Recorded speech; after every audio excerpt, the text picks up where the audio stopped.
Hi everyone, welcome back. First off, a huge thank you to all our amazing subscribers. You are the reason we keep creating. If you are new here and haven't subscribed, now is the perfect time. Join the family and don't miss out on all our amazing content that will be coming your way. As usual, we're going to start with a question. So a 45-year-old man presents with abdominal pain, weight loss, and a muscle weakness. The patient has history of hepatitis B infection. His blood pressure is 175 over 105, so that's elevated blood pressure. Laboratory test shows elevated ESR, which is erythrocyte sedimentation rate. Patient also have mild renal impairment. A biopsy of the median-sized artery shows transmural inflammation with fibrinoid necrosis.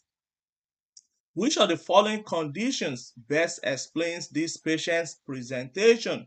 So, based on the history of hepatitis B infection and along with fibrinoid necrosis, so the best answer here will be polyarteritis nodosa.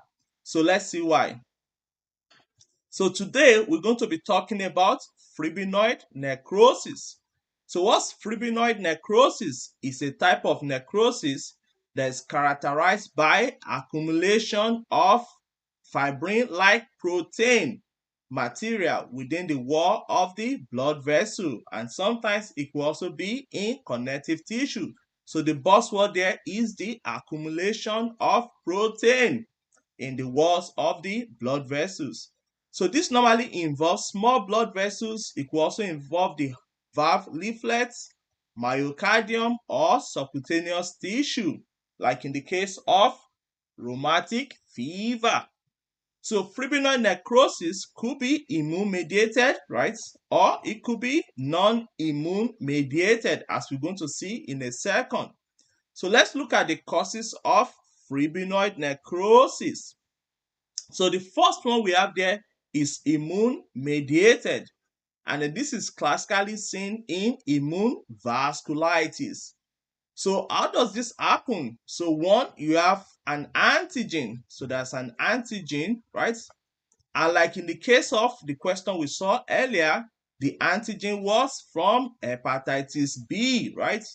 And then also, if it's SLE, then that's going to be from the DNA. So whatever the antigen is, and this antigen is going to stimulate the immune system. And now we have antigen, and the immune system will start to produce antibodies. So they start to make antibodies against this antigen. And this antigen and antibody, they're going to combine together. And then once they combine together, that's what we call immune complex. And then guess what? This immune complex could travel through the body. And in the case of fibrinoid necrosis, this immune complex is going to deposit in the blood vessel. So those immune complex, they're going to deposit in the blood vessel. And then once they deposit in the blood vessel, they're going to activate the complement system. So there's going to be activation of complement system. And then from the complement, we're going to produce what? C5a. So complement C5a. And then what do you guys remember about C5a? Very good. It's a neutrophil chemotactics, right? So it's a neutrophil chemotactics, right? So that means it's going to invite neutrophil to the site of deposition. And then once neutrophil gets there, what's neutrophil going to do? It's going to cause inflammation. So neutrophil is going to come to that area, and then once the neutrophil comes to that area, and that neutrophil is going to start causing what? Inflammation. So now that inflammation is going to damage the wall of the blood vessel. So all those wall of the blood vessel, so let's say this is our endothelial cells, that is lining the blood vessel. So now we have the immune complex deposited, activating the complement system, producing C5a, and the C5a invite neutrophil. And then neutrophil is causing what? Inflammation. And that's going to start damaging the what? The wall of the blood vessel. So what's going to happen as a result of this? So normally inside the blood, we have the plasma, right? So inside the blood, remember this is inside the blood vessel. We have plasma.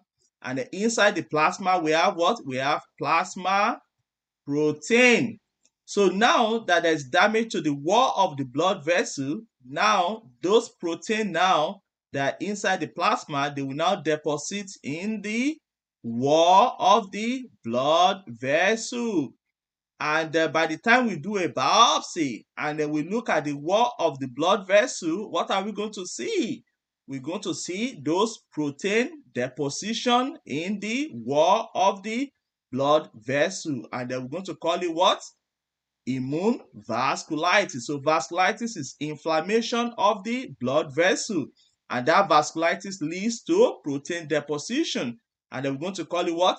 Fibrinoid necrosis. And this is a type 3 hypersensitive reaction. So whenever you have antigen, antibody combined together and form immune complex and is causing destruction of the tissue, that's what we call type 3 hypersensitivity reaction. And when we get to immunology, we're going to have fun talking about hypersensitivity reaction. So fibrinoid necrosis could also due to non-immune mediated, whereby this is not involving the immune system. A classic example is in the case of hypertensive crisis. So if somebody has very high blood pressure, and when we talk about hypertensive crisis, that means systolic blood pressure is more than, equal or more than 180, or diastolic blood pressure is equal or more than 120. So patient will have either or both of them together. And once the blood pressure is that high, we call it hypertensive crisis. And hypertensive crisis could be urgency or it could be emergency. So if there's end organ damage, right, like in the case of fibrinoid necrosis, then that becomes emergency. And in the absence of end organ damage, then is urgency. Other thing that we also do is preeclampsia. So preeclampsia is elevated blood pressure after 20 weeks of gestation plus proteinuria. So protein in the urine, elevated blood pressure after 20 weeks of gestation. That becomes what? Preeclampsia. And if they have seizure with it, then it becomes what? Eclampsia, right? So because of those severely elevated blood pressure, so let's look at our blood vessel, right? So that's the blood vessel. Again, they are being lined by what? Endothelial cells, right? Lining those blood vessels. So because of the elevated blood pressure, so inside the blood vessel, there ought to be increased blood pressure. And then those increased intraluminal blood pressure, they're going to lead to what? Endothelial injury. So they're going to injure the wall of the blood vessel. And then guess what? Same thing. Those plasma protein, they're going to now move from the plasma and they're going to now deposit in the wall of the blood vessel. And then by the time we do a biopsy, what are we going to see? We're going to see protein deposition in the wall of the blood vessel. So that's going to be another example of fibrinoid necrosis. So let's look at the growth. So on growth, this can lead to hardening of the artery. So the vessel could become hardening because of the what? Of those deposition in the wall. And this type of hardening, we're going to call it what? Hiling. So if it's affecting the arterioles. So if this is affecting the arterioles, we're going to call it what? Hiling arteriolosclerosis. So what are we going to see on microscopy? So on microscopy, we're going to see eosinophilic. So whenever things appear pink or red on the in pathology, we always use the word eosinophilic. So we're going to see eosinophilic hyaline, which is pink staining proteinaceous material deposition in the wall of the blood vessel. And then sometimes, depending on the etiology, right, if it's due to vasculitis, you could also see presence of what? Neutrophil around those area. And as we can see in this picture, right, so here you can see those nice protein deposition, right, in the wall of that blood vessel there, right? And you can see a lot of inflammatory cells around this area. So guys, we've come to the end of fibrinoid necrosis. So let's do some questions. So the first question there is a 63-year-old man brought to the emergency department for confusion and a severe chest pain.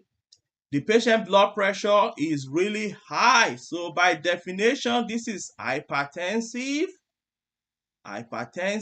crisis. So this is a crisis, guys. And now the question is that, is this urgency or is it going to be emergency, right? Because that will determine the management. Because if it's urgency, you can just use oral medication. So you can give pill meds. And if it's emergency, they will need what? IV medication. And the main difference will be presence of end organ damage. So let's see if this patient have end organ damage. So the patient already have confusion, severe chest pain. That is suggesting possible end organ damage. And the patient also have papilledema, acute kidney injury, and they did a renal biopsy. So because of the kidney injury, they did a renal biopsy. And the renal biopsy show onion skin, hyperplastic, arteriolosclerosis.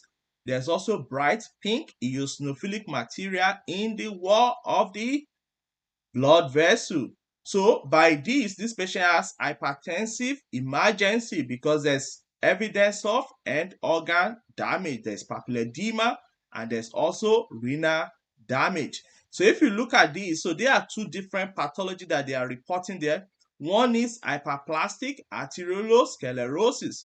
So when you look at the blood vessel wall, right, so you have the intima, which is the inner part, and then you have the what? You have the media. And in the media, what do we have there? We have the smooth muscle. So there are smooth muscle present there. So we have the smooth muscle. So whenever the blood pressure is really high, that could increase the pressure, right? There's going to be increased intraluminal pressure, and that will cause duplication of this smooth muscle. And then when you see that duplication of those smooth muscle, that will create what we call onion skin appearance. So it appears like onion, because when you cut through onion, right, this is how it looks, right? So you're going to see onion skin appearance, and that's called hyperplastic arteriolosclerosis. Also, in the same vein, if the blood pressure is too high, that could damage the endothelial cell, like we mentioned earlier. So that could damage the wall. And then because of that, the plasma protein now will move from the lumen and deposit in the wall of the blood vessel. And that one we're going to call it what? Hyaline arteriolosclerosis. So two different pathology. There's one hyperplastic arteriolosclerosis, and this second description is hyaline arteriolosclerosis. So let's see what the question is asking us. Which of the following best describes the later pathology seen in this vessel wall? So it's asking us about the hyaline arteriolosclerosis. And I think the best answer there will be what? Fibrinoid necrosis due to malignant hypertension. And then moving on to the last question, guys, we're almost there. 32-year-old woman comes to the clinic because of joint pain, malaise rash, and photosensitivity. That looks like somebody that is having some multisystemic manifestation, and that could be SLE. So we did a blood work that showed positive ANA, right, which is the initial screening for SLE, right? But you still have to check the one that is more specific.